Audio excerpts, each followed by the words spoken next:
Hello, it's 2 p.m. here in Seoul. I'm Laah Hyun-kyung. You're watching ARIRANG News. The stories we're following at this hour. The Bank of Korea lowers its key interest rate by 25 basis points to 1.75%. It's the first time the country has ever seen the rate dip into the 1% range. Local media is reporting that the newly appointed U.S. Defense Chief and the Secretary of State will make separate trips to Korea next month. If they do, North Korea issues will be one of the key items on the agenda. And joined Iraqi forces continue to push forward with their major offensive against IS militants in the strategic city of Tikrit. IS, in the meantime, launches a fierce attack in another city, Ramadi. Now, the Bank of Korea has joined central banks in other parts of the world in easing monetary policy. The key rate is at an all-time low, but this is prompting concerns about the country's mounting household debt. Here's our economics correspondent, Hwang Ji-hye. The Bank of Korea has decided to trim its key interest rate by 25 basis points to 1.75% in March after holding it steady for 4 straight months. The rate cut that came on Thursday marks the third in less than a year and leaves the key rate at a historic low. The central bank cut the rate 2 times in the second half of last year, each by 1/4 of a percentage point as it joined government efforts to prop up the ailing economy. The central bank's move this month comes amid a wave of global monetary easing that countries like China, Japan, and India are engaged in, along with weak economic sentiment at home despite aggressive government stimulus measures. Low inflation that would have actually dropped last month if it were not for a tobacco price hike also left room for more monetary easing. But the lowered key rate will stoke concerns about the country's snowballing household debt, which already exceeds $950 billion. The government's deregulation drive in the housing sector and the 2 rate cuts last year worked in tandem to boost housing loans. Korea might also face a massive capital outflow with a historically low key rate due to a possible rate hike by the U.S. Federal Reserve in the coming months. The record low key rate also raises concerns over the central bank's independence, as some say recent remarks made by the country's finance minister may have pressured the BOK to cut the key rate. Hwang Ji-hye, ARIRANG News. Foreign investment banks have generally lowered their economic growth outlooks for Korea for 2015. The average is in accordance with the Bank of Korea's outlook of 3.4%, but some have gone down to the 2% range on weaker domestic consumption and falling oil prices. Son Jung-in reports. Foreign investment banks were prompt to adjust to Korea's growth forecast on mounting downward pressure. According to Bloomberg, the market median for Korea's growth forecast stood at 3.4% on Thursday, in line with the Bank of Korea's forecast. Bloomberg's survey of 27 institutions showed Nomura has slashed its outlook for Korea's growth to 2.5% from its earlier forecast of 3%, becoming the first foreign institution to project an expansion in the 2% range. Analysts cited slumping domestic consumption and slowing exports as factors denting the growth rate, along with the global economy recovering at a slower pace than anticipated. They say external factors such as the prospect of the U.S. raising its interest rate and the weakening of the Japanese yen could also drag Korea's growth down further. But some investment banks have kept their rosy outlooks. Barclays has projected a growth rate of 4%, while Credit Suisse has matched the government's outlook of 3.8%. Inflation projections, however, by foreign investment banks have dropped to 1.3% from an earlier figure of 1.7%, as Seoul is under stronger deflationary pressure this year. Domestic research institutes have also indicated that they could lower the inflation outlook in their quarterly projections next month, with oil prices at a lower level than they projected last year. Son Jung-in, ARIRANG News. The Korean won has been rapidly depreciating against the US dollar. It's had the fastest depreciation rate of any other major Asian currency this month. Comparing Tuesday's closing figure from a week ago, the won had depreciated nearly 2.5% against the US dollar. At Wednesday's closing, it was trading at almost 1,130 won against the greenback. Over the same period, the value of the Japanese yen and the Malaysian ringgit went down about 2%, and the Singapore dollar just over 1.5%, while other Asian currencies depreciated less than 1%.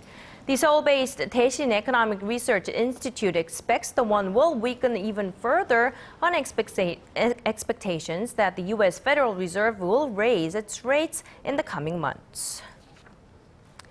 Now, President Park Geunhye is scheduled to hold a three-way meeting with the leaders of Korea's ruling and opposition parties next Tuesday. The president is expected to talk about achievements from her recent Middle East trip and seek party cooperation, especially on the economic front. This will be the first time the president will sit down with the leaders of both parties since Moon Jae-in, her presidential election rival, was elected as the opposition party leader last month. But before that meeting, President Park on Friday will discuss her Middle East trip with 5 of the nation's leaders, including the prime minister and the parliamentary speaker. Now, senior diplomats from South Korea, China, and Japan met in Seoul on Wednesday to lay the groundwork for a three-way foreign ministers meeting slated for later this month. But some already say the high-level meeting won't do much to ease tensions in the region. Here's our Foreign Affairs Ministry correspondent, Hwang Sung-hee. Tangled in historical and territorial disputes, senior officials from Korea, China, and Japan met in Seoul on Wednesday in an effort to revive cooperation. Their second meeting in 6 months has added importance, since it comes ahead of the first trilateral foreign ministers meeting since 2012. We have come to agree to host the foreign ministers meeting this month, and convened here under the clear purpose of preparing for the meeting. Korea, as the current rotating chair, has been pushing for a gathering of the top diplomats since late last year. The three-way talks had been stalled mainly due to the territorial row between Japan and China over the Senkaku Islands in the East China Sea, known in China as Diaoyu.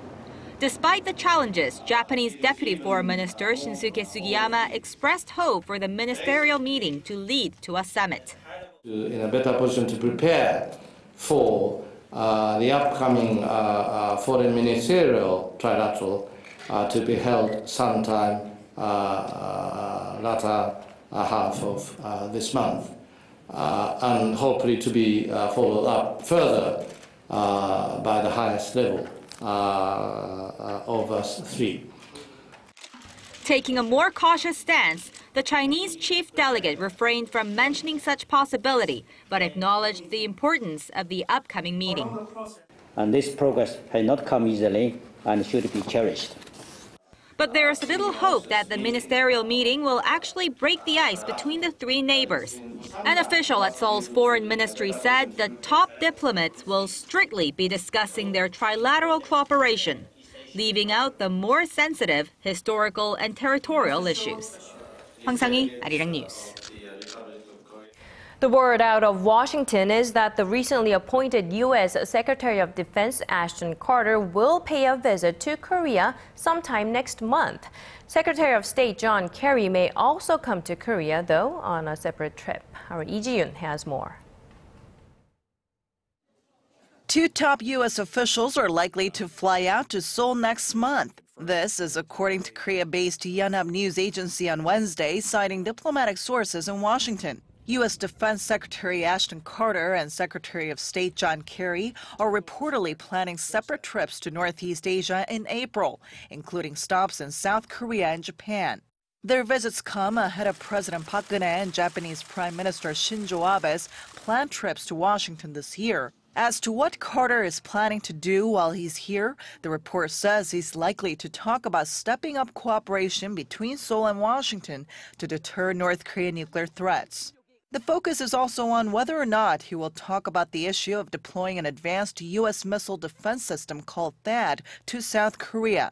Supporters claim deploying the system would better protect the country against North Korea's ballistic missiles, while opponents say it would only worsen relations with China and Russia.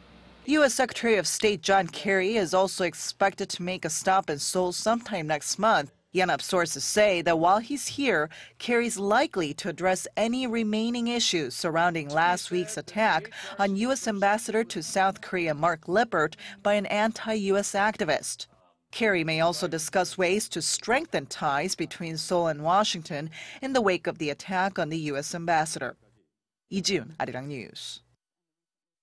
The U.S. and China held their first Asia-Pacific security dialogue in Washington on Tuesday local time. The U.S. Defense Department says David Shear, Assistant Secretary of Defense, met with Guan Yufei, Director of the Chinese Defense Ministry's Foreign Affairs Office, to discuss pending security issues in the region. But the details of that meeting were not made available. Speculation is that the two sides touched upon North Korea issues as a core part of East Asia security. The meeting was first announced by former Defense Secretary Chuck Hagel when he visited China in April last year. The BBC is reportedly reviewing plans to provide a radio news service for people in North Korea. Citing a spokesperson from the BBC, The Telegraph reports that the broadcaster is examining ways to set up a special news channel in Pyongyang. The report added, however, that the plan is in an early stage of development and it could take years before any service was up and running. It said the broadcast, if launched, would probably be aired in Korean rather than in English, relying mostly on shortwave radio. In the year 2012, for Korea was at its record high. All of the day's important events close to home and around the world. Join Laah Hyun-kyung live from Seoul. Shopping market thinks the true meaning of creation shines through. Iraqi forces are continuing their offensive in the city of Tikrit, making crucial gains as they push through to the city center. If they are successful in taking back the city, it would be a psychologically important victory in the struggle to push back Islamic State militants in Iraq. Kim Min-ji reports. Iraqi security forces and militias pushed toward major landmarks in the city of Tikrit on Wednesday in their biggest offensive so far against the group that calls itself Islamic State. Joint Iraqi forces raised a national flag above a military hospital, one of the latest installations retaken from the militants. Soldiers took out snipers perched on top of structures rigged with explosives, but sources say street-to-street fighting wasn't as intense as anticipated. Officials say government troops and Shia militias now hold a large portion of the city's northern district. Tikrit, the hometown of former dictator Saddam Hussein, was seized by Islamic State militants last June in a lightning advance. The military offensive that began early this month includes a combined force of up to 30,000 troops. If Iraqi forces regain full control of the city, it would give them momentum to retake the Islamic State-held city of Mosul, which is 10 times bigger than Tikrit. In an apparent retaliation, Islamic State militants launched a fierce assault in the western Iraqi city of Ramadi. It involved more than a dozen suicide car bomb attacks. Kim Min-ji, ARIRANG News. Over to Russia now. A member of Moscow's Human Rights Council, Andrei Babushkin, says one of the suspects charged in the murder of opposition leader Boris Nemtsovs may have been tortured into a confession. After visiting the prison, Babushkin says he had spotted numerous wounds on the body of Zaur Dadayev, who had earlier confessed to being involved in the Moscow shooting. Dadayev told Babushkin that he was starved and left hooded until his court appearance in Moscow on Sunday. Babushkin urged an outside inspection of the ongoing investigation. Russia's powerful investigative committee immediately pushed back, accusing the official of meddling and threatened to investigate. In China, Beijing is coming down hard on smokers with an extensive ban set to go into effect in June. Smoking will be banned in all indoor public spaces in the capital of China, and new regulations will restrict advertising and sales as well. Here's our Shin Se-min. Smokers in Beijing will no longer be able to light up in public as lawmakers seek to set a strong standard for all Chinese cities, starting with the capital. Starting in June, all indoor public spaces in Beijing, including restaurants, offices, and public transportation, will be smoke-free. Smoking is already banned in public outdoor spaces such as those near hospitals and schools. Stronger warning signs on tobacco products will also be required, along with tougher regulations on tobacco advertising in newspapers, magazines, and posters on public transportation. Regulations on selling tobacco will also be tightened. Cigarettes will not be sold within a 100-meter radius of a school district. Smokers caught breaking the rule will be fined with over $30 for a single violation, up from the current fine of $1.60. Those selling cigarettes to minors will be hit with a fine of over $30,000. The drive comes as the country's smoking problem has worsened, with the World Health Organization saying that more than 1 million Chinese citizens die of tobacco-related illness every year. Roughly 80% of Chinese men ages 15 or older smoke, exposing some 760 million people to secondhand smoke. But there are rising concerns about the effectiveness. Many such bans in China have been ignored in the past, and Beijing will be just one of 14 cities that will restrict smoking in indoor public spaces. Shin Se-min, ARIRANG News. Korea is making moves to expand the nation's food export items to the global halal market following President Park Geunhye's recent visit to the Middle East. To help local food companies understand Muslim dietary laws, Korea has set up a new R&D agency devoted to that task. Park Ji-won reports. The world's Muslim faithfuls follow certain food restrictions. For example, they don't consume pork of any form, alcohol, and animals that are not properly slaughtered under Islamic law. Permissible food is labeled halal, as halal means allowed in Arabic. And in an effort to expand the nation's food export items to the global halal market, a new halal food agency began operations on Thursday under the Korea Food Research Institute. The agency will focus on analyzing halal food standards in diverse Muslim countries like the United Arab Emirates and Indonesia, and provide the nation's food manufacturers with guidelines on how to produce and develop halal-certified foods. The Ministry of Agriculture, Food and Rural Affairs says the establishment of the Halal Food Agency is a follow-up measure of a recent MOU between Korea and the United Arab Emirates to promote cooperation in halal foods. The Agriculture Ministry hopes the MOU and the newly launched Halal Food Agency could help domestic food exporters make easier inroads into the global food market by targeting some 1.8 billion Muslims. The worldwide halal food market is estimated to be around 20% of the global food market. And since the late 2000s, many domestic food manufacturers like Nongshim and Pulmuwon have exported some of its food items, such as instant noodles and snacks that earned halal certifications. Korea aims to double the nation's halal foods exports from some $680 million last year to over $1.2 billion by 2017. Park Ji-won, ARIRANG News.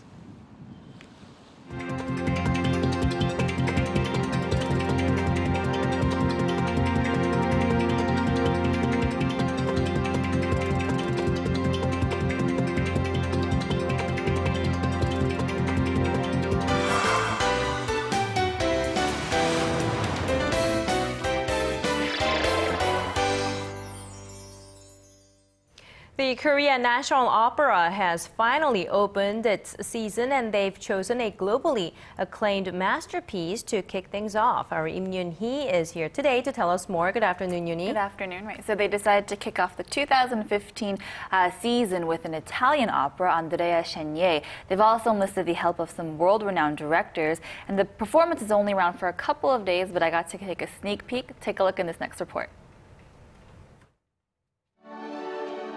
An unexpected love, situated in the heart of the tragic French Revolution.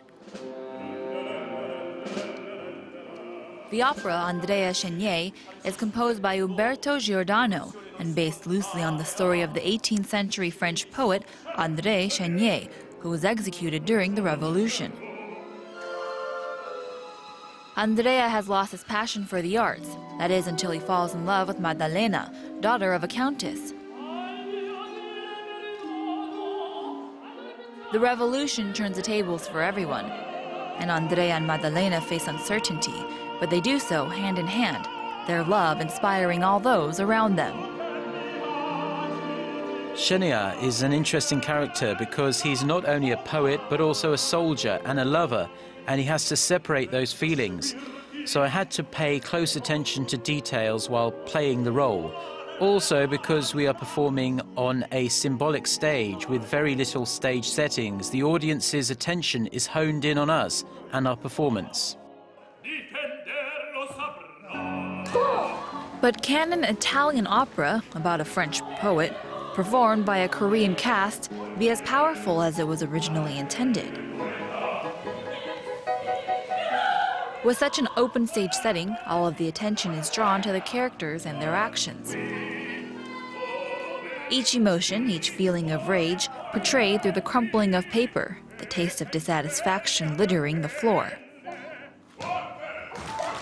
The opera is led by director Stefano Poda, a renowned opera mastermind from Italy. To overcome all language and cultural barriers, he's utilized the universal language of the body to express strong emotions, using each and every detail to deliver as much impact as possible.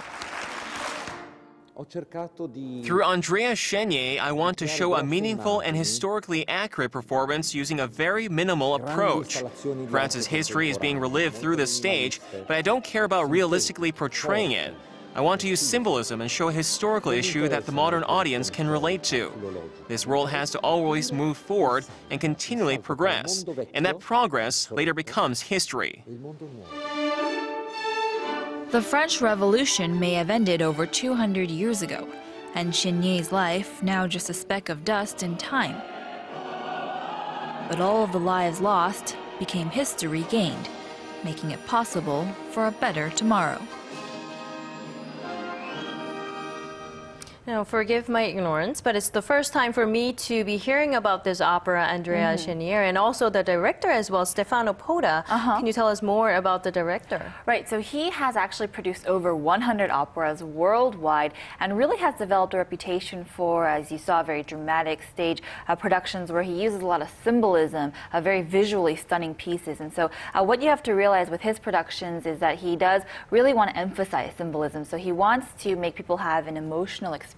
And so don't worry if you go there and you have more questions coming out than you did going in, because he really wants you to sit there and kind of think creatively about it. And we can probably see that. And he was very expressive in ways he was communicating with the actors. The Korean National Opera opened its season. So what else is in store for the opera group? Right, so this one is a foreign opera, but they do have some original Korean opera set in store for this year as well. One being Jumong, written by Park Geunhye, and that's taking place later this year in June. And if you're a fan of La Traviata, that'll take place at the end of this season. But really a very well-reputable opera company, and they have a lot of performances set for this year. But they're only around for a couple of days, so if you do want to see them, I recommend you catch them fast. Right, they do have a good package of performances during the season, so it'll be worth checking out. All right, thank you very much, Yoon-hee, for joining us today and telling us this report. You're very welcome.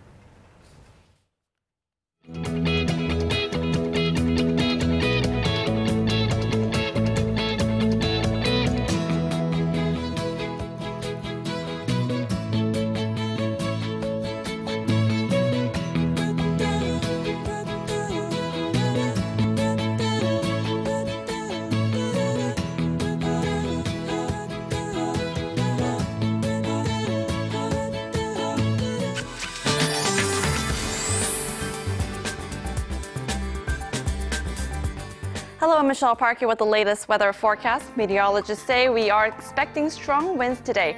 However, it will be a bit milder than yesterday with slightly higher temperatures expected. Now, the sky is expected to stay clear all throughout the day, but there will be a light rain in the evening here in the capital as well for Gangwon-do province as well. Now, this cold spell is lingering for quite some time due to the influence of strong developed low-pressure front in Japan. However, the pressure decreases, and when it decreases, we should have this mild spring weather back to normal. Now, and it doesn't look it's going to take that long because we are expecting higher readings for tomorrow, and Saturday and Sunday we should be getting back into the teens. Now let's have a look at the readings for today. Seoul will peak up to 8 this afternoon, while the southern regions such as Gwangju and Busan will be a bit higher at 12 and 10 degrees. Moving over to other regions, Jeju gets up to 12 as well. Dokdo hits down to 5, while Namkung is chillier at -4 degrees. Well, that's all for now. I'm Michelle Park, and I hope you have a wonderful day. And that's all the time we have for now. I'm Laah Hyun-kyung in Seoul. We have another edition of ARIRANG News coming up at 4 p.m. Korea time.